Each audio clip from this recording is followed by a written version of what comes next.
Yanına yaklaşılmaz köpek sesinden.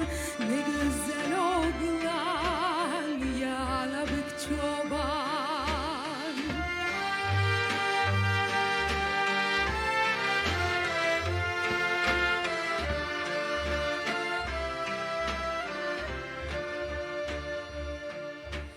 Oğlanın ibcizi sarı samandan.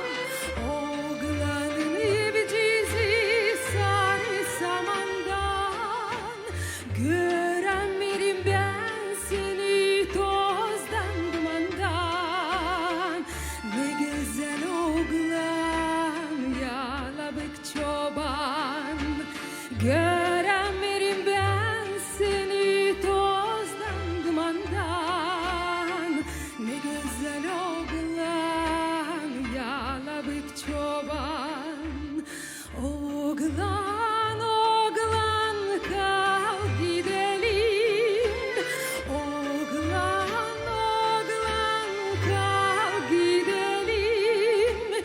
Tuna dere boyunda koyun güdelim. Ne güzel oğlan yalabık çoban. Tuna dere boyunda koyun güdelim.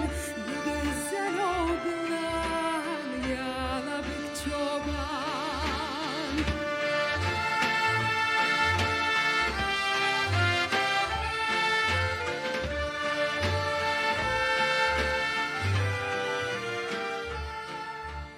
Tuna dere boyunda koyun güdelim.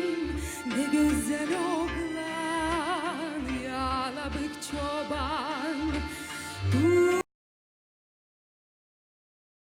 Yalabık çoban, yalabık çoban, yalabık çoban.